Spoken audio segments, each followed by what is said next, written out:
Hello, Comrade family. So here I'm Rana Fatima. I hope you are doing well. So यहाँ पर हम कर रहे थे सेकेंड ईयर बीकॉम सेमेस्टर 4 का अकाउंट्स एंड फाइनेंशियल मैनेजमेंट। जो मैंने डिटेल सिलेबस आपको बताया है हम वही सारे टॉपिक्स यहाँ पर कवर कर रहे हैं एंड ऑलरेडी हम बहुत सारे टॉपिक्स कवर कर चुके हैं। आज की वीडियो में हम देखने वाले हैं प्रॉफिट प्रायर टू इनकॉर्पोरेशन। क्या होता है प्रॉफिट प्रायर टू इनकॉर्पोरेशन, वो सारी डिटेल्स आज की वीडियो में हम पढ़ने वाले हैं। लास्ट वीडियो में हमने पढ़ा था रिडम्पशन ऑफ डिबेंचर के बारे में एंड रिडम्पशन ऑफ शेयर्स के बारे में। अगर आपने redemption of debenture and shares की वीडियो नहीं देखी है देन जाकर वो कंप्लीट कर लीजिए। एंड आज हम पढ़ने वाले हैं प्रॉफिट प्रायर टू इनकॉर्पोरेशन। ये हमारा न्यू टॉपिक है एंड आज हम स्टार्ट कर रहे हैं। आज हम इसकी थ्योरी पढ़ने वाले हैं एंड जो भी फॉर्मेट है इसमें वो देखने वाले हैं। देन हम करेंगे इसके न्यूमेरिकल क्वेश्चन, क्योंकि आपके सिलेबस में अकाउंट्स में न्यूमेरिकल एंड थ्योरी दोनों ही टाइप के क्वेश्चन बनने हैं। आपको न्यूमेरिकल एंड थ्योरी दोनों करनी है, ठीक है। सबसे पहले आपको थ्योरी क्लियर होनी चाहिए, बेस क्लियर होना चाहिए, देन आप उससे न्यूमेरिकल क्वेश्चन कर सकते हैं। चलिए स्टार्ट करते हैं आज की वीडियो एंड देखते हैं आज हम कौन कौन से टॉपिक्स पढ़ने वाले हैं। सबसे पहले है इंट्रोडक्शन की क्या होता है profit prior to introduction, then computation of profit before incorporation. Incorporation से पहले जो प्रॉफिट कंप्यूट होता है, कैलकुलेट होता है, उसको हम किस तरीके से कैलकुलेट करते हैं।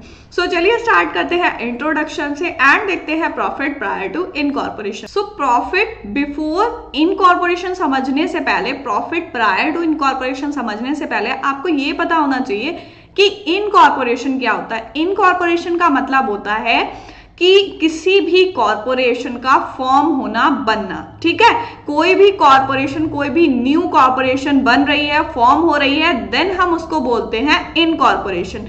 And profit prior to incorporation का मतलब है कॉर्पोरेशन के बनने से पहले का प्रॉफिट, ठीक है, उसको हम बोलते हैं प्रॉफिट प्रायर टू इनकॉर्पोरेशन। जैसे मैंने आपको कंपनीज अकाउंट की वीडियो सबसे पहले कराई थी कि कंपनीज अकाउंट क्या होता है, उसमें मैंने पूरा प्रोसीजर बताया था। देन उसमें हमारा लास्ट पॉइंट था इनकॉर्पोरेशन का, ठीक है। इनकॉर्पोरेशन के बारे में हम यहाँ पढ़ने वाले हैं। पहले देख लेते हैं profit prior to incorporation refer to profit before incorporation. देखो प्रायर जो वर्ड यहां पर गिवन है, प्रायर वर्ड का मीन्स है बिफोर, पहले, ठीक है। प्रायर का मतलब पहले। यहां पर प्रॉफिट जो है वो क्या बोला गया है कि प्रॉफिट प्रायर टू इनकॉर्पोरेशन, इसका मतलब है प्रॉफिट बिफोर इनकॉर्पोरेशन, इनकॉर्पोरेशन होने से पहले का जो प्रॉफिट है। For computing the profit before incorporation the P&L account is to be prepared. देखो क्या बोला है कि बिफोर इनकॉर्पोरेशन जो प्रॉफिट होता है उसको कंप्यूट करने के लिए हमें P&L अकाउंट बनाना होता है इन आ कॉलमनर फॉर्म, ठीक है, कॉलम फॉर्म में बनाना है to arrive at profit earn before and after incorporation separately.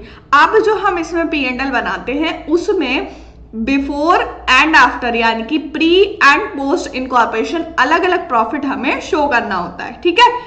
And Alternatively, a statement in columnar form showing the result in the pre and post incorporation period may be prepared। जैसे अभी बताया कि इसमें क्या होता है, कॉलमनर फॉर्म का एक स्टेटमेंट है जिसमें प्री और पोस्ट इनकॉर्पोरेशन पीरियड के बारे में हम बनाते हैं। The profit earned before incorporation cannot be treated as business profit. अब देखो जैसे मैंने कंपनीज अकाउंट में आप लोगों को बताया था कि जब भी कोई कंपनी रजिस्टर होती है, ठीक है, वो रजिस्टर हुई, देन रजिस्टर होने के बाद सारा प्रोसेस कंप्लीट होने के बाद उसको इनकॉर्पोरेशन सर्टिफिकेट मिलता है, ठीक है।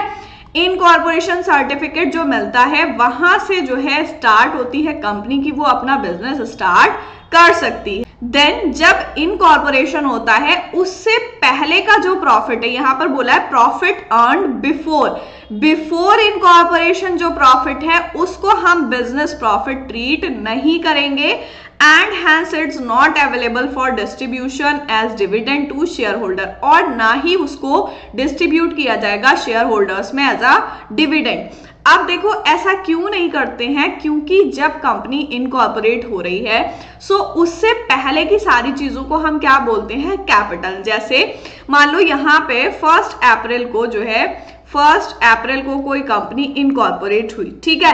अब 1 अप्रैल से पहले जो भी प्रॉफिट हुआ या जो भी चीजें एसेट कैश उसमें आया, वो सब क्या बोला जाएगा, कैपिटल। क्योंकि जब भी कोई बिजनेस स्टार्ट होता है सो वो उसमें जितनी भी चीजें हैं वो सारी हमारी कहलाती हैं कैपिटल, ठीक है। एंड जब इनकॉर्पोरेशन हो जाएगा उसके बाद वाला जो प्रॉफिट होगा उसको अलग तरीके से ट्रीट किया जाएगा। It is capital profit. इसको हम क्या बोलेंगे, कैपिटल प्रॉफिट बोलेंगे। क्यों? क्योंकि जो हम बिजनेस स्टार्ट करते हैं वो हम कैपिटल लगा के स्टार्ट करते हैं, तो इनकॉर्पोरेशन से पहले जो भी प्रॉफिट होगा उसको हम बोलेंगे कैपिटल प्रॉफिट, ठीक है। एंड ये ट्रांसफर हो जाएगा कैपिटल रिजर्व में। The profit earned after incorporation is available for appropriation. और जो इनकॉर्पोरेशन के बाद अवेलेबल होगा वो कहां जाएगा, एप्रोप्रिएशंस में। एंड देन उससे जो है शेयर होल्डर्स को डिविडेंड प्रोवाइड किया जा सकता है, ठीक है। सो इसमें डिफरेंस आपको समझ में आ गया कि before incorporation and after incorporation क्या होता है। बिफोर इनकॉर्पोरेशन जो भी प्रॉफिट होगा उसको हम कैपिटल प्रॉफिट मानेंगे, ठीक है। क्यों? क्योंकि जब बिजनेस स्टार्ट होगा, इनकॉर्पोरेशन का मतलब है कि वहां से बिजनेस स्टार्ट हो रहा है, ठीक है। सो स्टार्ट होने से पहले वाली सारी चीजें जो भी आई बिजनेस में वो हमारी कैपिटल कहलाती है, इसलिए उसको कैपिटल प्रॉफिट बोलेंगे, ठीक है। आई होप क्लियर हो गया होगा। देन नेक्स्ट हम देखेंगे utilization of profit prior to incorporation. यहां पर बोला है कि जो भी प्रॉफिट होता है प्रायर टू इनकॉर्पोरेशन, मतलब इनकॉर्पोरेशन से पहले वाला जो प्रॉफिट होता है उसको हम कैसे यूटिलाइज करते हैं, कैसे यूज करते हैं। So first one is for writing of fixed asset acquire. जो भी फिक्स्ड एसेट एक्वायर होते हैं उनको राइट ऑफ करने के लिए। देन राइट ऑफ गुडविल, अगर कोई गुडविल गिवन है। For paying interest to vendors, vendors को इंटरेस्ट पे करने के लिए। If any on the value of purchase consideration, उस पर कोई परचेज कंसिडरेशन है। For writing off preliminary expense, और जो प्रिलिमिनरी एक्सपेंस होते हैं उनको राइट ऑफ करने के लिए हम प्रायर इनकॉर्पोरेशन जो प्रॉफिट होता है उसको यूज करते हैं, यूटिलाइज करते हैं। सो ये 4 पॉइंट हो जाएंगे हमारे। देन है computation of profit before incorporation. So computation of profit before incorporation का क्या मतलब है, जब इनकॉर्पोरेशन हो रहा है उससे पहले का जो प्रॉफिट है उसको हम कैसे कैलकुलेट करेंगे। सो इस पूरे प्रोसीजर को आपको बहुत ध्यान से समझना है, क्योंकि अगर ये आप ठीक से समझ गए देन आप न्यूमेरिकल क्वेश्चन भी इजीली कर सकते हैं। सो देखो फर्स्ट पॉइंट है calculate the time ratio and sales ratio, ठीक है। यहां पर 2 रेशियो आपको गिवन है, पहला है time ratio and sale ratio. Time ratio जो होगा वो आपका नंबर ऑफ मंथ से कैलकुलेट होगा, ठीक है, कि कितने नंबर ऑफ मंथ हैं pre and post incorporation. And sale ratio जो है वो आपका होगा सेल से कि प्री एंड पोस्ट कितनी सेल है। प्री इनकॉर्पोरेशन क्या सेल थी एंड पोस्ट इनकॉर्पोरेशन कितनी सेल थी, उसका रेशियो निकालेंगे, देन हमारा आ जाएगा सेल्स रेशियो। इसी तरीके से हम मंथ्स कैलकुलेट कर लेंगे, pre incorporation and post incorporation, then हमारा आ जाएगा टाइम रेशियो। सो इसके हम न्यूमेरिकल क्वेश्चंस भी करने वाले हैं, देन आपको क्लियर हो जाएगा। देन सेकेंड पॉइंट है prepare P&L account in corner format and allocate the expense profit and income on a suitable basis. अब यहां पर क्या बोला है कि बेसिस पर आपको जो है, जो बेसिस गिवन है उस पर आपको दिखाना है। P&L बनाने के बाद अगर आपको जो है P&L बनाने में ग्रॉस प्रॉफिट की जरूरत है, ठीक है। ग्रॉस प्रॉफिट हमारा कहां से आता है, ट्रेडिंग से। अगर आपको गिवन है क्वेश्चन में देन आप क्या करोगे, वो ले लोगे ग्रॉस प्रॉफिट। एंड अगर आपको ग्रॉस प्रॉफिट गिवन नहीं है देन आप ट्रेडिंग बनाओगे, ग्रॉस प्रॉफिट निकालोगे, उसके बाद P&L बनाओगे, ठीक है।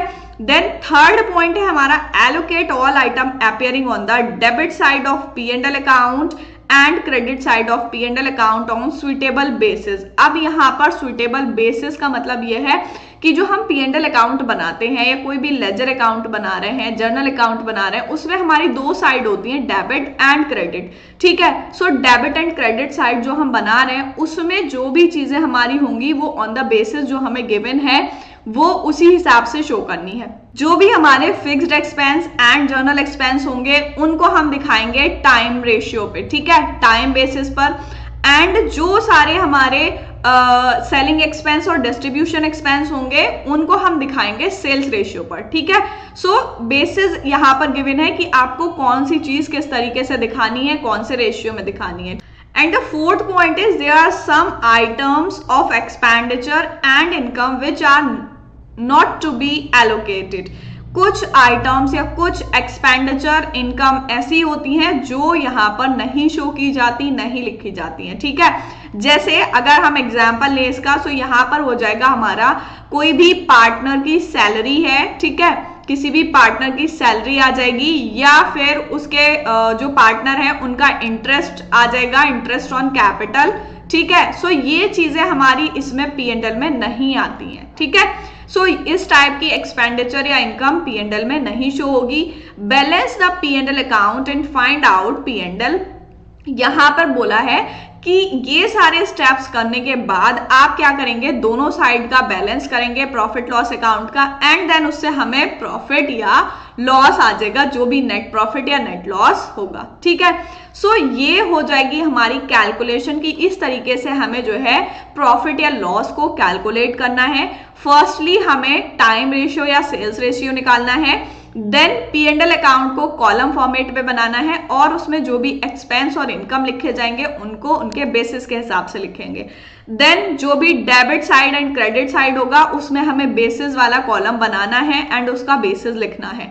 और कुछ आइटम इसमें ऐसे हैं जो हमें शो नहीं करने हैं, जैसे मैंने एग्जांपल दिया partner salary, interest on capital. And then last में हम क्या करेंगे, दोनों साइड बैलेंस कर लेंगे और जो भी प्रॉफिट या लॉस आएगा उसको शो कर देंगे। सो ऐसे करके हम कैलकुलेट कर लेंगे। ये चीज आपको समझ आनी चाहिए, आप जब न्यूमेरिकल क्वेश्चन करोगे देन आपको समझ आ जाएगा। सो हम देख लेते हैं यहाँ पर P&L अकाउंट किस तरीके से यहाँ पर बनेगा, ठीक है। सो ये हो गई आपकी debit side and credit side. यहाँ पर पर्टिकुलर एंड ये बेसिस कॉलम आपको बनाना है, जैसे अभी हमने लास्ट देखा, जो भी हमने पॉइंट्स पढ़े हैं उसमें बोला गया है कि यहाँ पर आपको बेसिस शो करना है। एंड ये आ जाएगा आपका pre incorporation and post incorporation, and इस side pre incorporation and post incorporation. So यहाँ पर बेसिस शो करना है कि टाइम बेसिस पे है या सेल्स बेसिस पे है, ठीक है। सो फर्स्ट आ जाएगा हमारा टू सैलरी। आपको P&L का फॉर्मेट तो लर्न होगा कि क्या क्या चीजें हम P&L में करते हैं। एंड यहाँ पर rent, discount, directors fees, partner salary, to advertisement, capital reserve, and इधर साइड हमारा आ जाएगा ग्रॉस प्रॉफिट। अगर ग्रॉस प्रॉफिट हमें गिवन नहीं है क्वेश्चन में, देन हमें ट्रेडिंग बना के निकालना पड़ेगा, ठीक है। ट्रेडिंग बनाना पड़ेगा इसके लिए, देन ग्रॉस प्रॉफिट आ जाएगा बाय शेयर ट्रांसफर फीस, ठीक है। एंड यहां पर आ जाएगा हमारा टू नेट प्रॉफिट या नेट लॉस, ठीक। सो इस तरीके से आपको बनाना है कि सैलरी हम टाइम बेसिस पर निकालेंगे, रेंट टाइम बेसिस पर निकालेंगे, डिस्काउंट सेल बेसिस पर निकालेंगे, and director fees post, and partner salary pre advertisement sales पे, एंड कमीशन सेल्स पर, ठीक है। सो इस तरीके से हमें बेसिस लगाना है एंड P&L को ऐसे कॉलम फॉर्म में बनाना है। सो नेक्स्ट देख लेते हैं हम, स्टेटमेंट ऑफ P&L बनाना होगा। यहाँ पर कुछ क्वेश्चन में स्टेटमेंट ऑफ P&L भी गिवन है, एंड यहाँ पर आपका फॉर्मेट है particular, basis, pre incorporation and post incorporation, ठीक है। सो यहाँ पर आपका इनकम आ जाएगा ग्रॉस प्रॉफिट सेल्स रेशियो पर, एंड लेस एक्सपेंस, जो भी एक्सपेंस होंगे उनको एक्सपेंस को माइनस कर देंगे। देन सैलरी अभी हमने देखा टाइम रेशियो पर लगेगी, एडवर्टीजमेंट सेल्स रेशियो पर लगेगा, director fees post, debenture interest post, capital reserve ये आ जाएगा हमारा बैलेंसिंग फिगर या फिर P&L अकाउंट बैलेंसिंग फिगर, ठीक है। सो ये दोनों आपको pre incorporation and post incorporation अलग अलग लिखना है, एंड ये हो जाएगा आपका स्टेटमेंट ऑफ P&L। देन हम करेंगे कुछ practice question, matching and MCQ। So first है हमारा मैचिंग, मैच करना है दोनों कॉलम्स को, column A and column B। Lecture को अगर आपने ध्यान से देखा है देन ये आप इजीली कर सकते हैं, अगर नहीं देखा देन दोबारा से देखिए उसके बाद कीजिए, ठीक है। सो फर्स्ट है हमारा sales related expense. Sales related expense अभी हमारे कहाँ आते हैं, अभी हमने फॉर्मेट भी देखा है एंड इसकी थ्योरी भी पढ़ी। सो सेल्स रिलेटेड एक्सपेंस आ जाएंगे हमारे सेल्स रेशियो में। इट मींस फर्स्ट हो जाएगा हमारा H allocated in sales ratio, ठीक है। देन टाइम रिलेटेड एक्सपेंस कहाँ आ जाएंगे, टाइम रेशियो में। इट मींस G हो जाएगा इसका second allocated in time ratio. Share transfer fees कहाँ आएगी? Shown in credit side post incorporation column only. So ये हो जाएगा हमारा थर्ड। एंड देन फोर्थ है डिबेंचर इंटरेस्ट। डिबेंचर इंटरेस्ट आएगा हमारा debit side post incorporation column only. Then ये हो जाएगा हमारा फोर्थ। एंड यहाँ पर डिबेंचर इंटरेस्ट क्या होगा? डेबिट साइड आ जाएगा पोस्ट इनकॉर्पोरेशन कॉलम में। देन है पार्टनर सैलरी। पार्टनर सैलरी कहाँ आएगी? ये भी हमारी डेबिट साइड आएगी। एंड यहाँ पर कहाँ आएगा? प्री इनकॉर्पोरेशन आएगा। सो ये हो जाएगा हमारा फिफ्थ। देन है प्री इनकॉर्पोरेशन प्रॉफिट कहाँ आएगा? It is transfer to capital reserve. अभी हमने देखा कि प्री इनकॉर्पोरेशन होने से पहली वाली सारी चीजें हमारी क्या होती हैं? कैपिटल मानी जाती है। एंड जो प्री इनकॉर्पोरेशन प्रॉफिट होगा उसको कैपिटल प्रॉफिट माना जाएगा और वो ट्रांसफर हो जाएगा कैपिटल रिजर्व में। सो 6 का हो जाएगा हमारा बी। एंड देन लास्ट है पोस्ट इनकॉर्पोरेशन प्रॉफिट क्या होगा? जो हमारा एप्रोप्रिएशन अकाउंट में ट्रांसफर हो जाएगा। सो 7th का हो जाएगा A and it is transfer to P&L appropriation account. So ये थे हमारे मैचिंग्स। एंड देन देखेंगे हम कुछ MCQ क्वेश्चन। अगर आपने लेक्चर ठीक से पढ़ा है देन आप इसको इजीली कर सकते हैं। While calculating profit prior to incorporation, the fixed expense are to be allocated. Fixed expense जो होते हैं प्रॉफिट प्रायर टू इनकॉर्पोरेशन में, उसको हम कैसे कैलकुलेट करते हैं? सो जो फिक्स्ड एक्सपेंस हैं उनको हम करेंगे टाइम रेशियो में। So B is the answer in time ratio. Then है while calculating profit prior to incorporation, variable expense किस में एलोकेट किए जाएंगे? सो वेरिएबल एक्सपेंस होते हैं हमारे सेल्स रेशियो में। ठीक है, सो ये चीज आपको याद रखनी है। जो भी फिक्स्ड एक्सपेंस है वो टाइम रेशियो में होंगे एंड जो भी वेरिएबल एक्सपेंस है वो सेल रेशियो में होंगे। While calculating profit prior to incorporation the director fees are to be. Director fees जो होगी वो कहाँ जाएगी? सो ये आएगी हमारी shown as post incorporation expense. अभी हमने फॉर्मेट देखा है उसमें डायरेक्टर फीस क्या है? पोस्ट इनकॉर्पोरेशन एक्सपेंस में हमारी शो होगी। देन है while calculating profit prior to incorporation the partner salaries. Partner salaries कहाँ आएंगी? अभी हमने मैच कॉलम में भी किया है। सो पार्टनर सैलरीज जो होती है हमारी वो प्री इनकॉर्पोरेशन एक्सपेंस होती है। सो इसका आंसर हो जाएगा B, shown as pre incorporation expense. And the last point is the profit prior to incorporation is transfer to. Profit prior to incorporation जो प्रॉफिट होता है उसको हम कहाँ ट्रांसफर करते हैं? सो इसको हम करते हैं कैपिटल रिजर्व में। ये चीज तो आपको याद हो जानी चाहिए। हमने कई जगह इसको पढ़ लिया कि प्रॉफिट प्रायर टू इनकॉर्पोरेशन जो होता है उसको हम कैपिटल रिजर्व में ट्रांसफर करते हैं, क्योंकि स्टार्ट होने से पहले बिजनेस के जो भी सारी चीजें होती हैं उनको हम कैपिटल मानते हैं। So it is called as capital profit. So it is transfer to the capital reserve. ठीक है, सो ये हो गई हमारी आज की वीडियो। हमने पढ़ा प्रॉफिट प्रायर टू इनकॉर्पोरेशन के बारे में। बहुत ही सिंपल सा टॉपिक था। आई होप आप लोगों को अच्छे से समझ आया होगा। एंड ये थ्योरी अगर आपके समझ में आ गई देन आप न्यूमेरिकल क्वेश्चन इजीली कर सकते हैं। एंड ये जो हमने फॉर्मेट देखे हैं इसी फॉर्मेट को हम करने वाले हैं नेक्स्ट वीडियो में एंड उसमें हम करेंगे न्यूमेरिकल क्वेश्चंस। सो मिलते हैं नेक्स्ट वीडियो में, तब तक के लिए गुड बाय।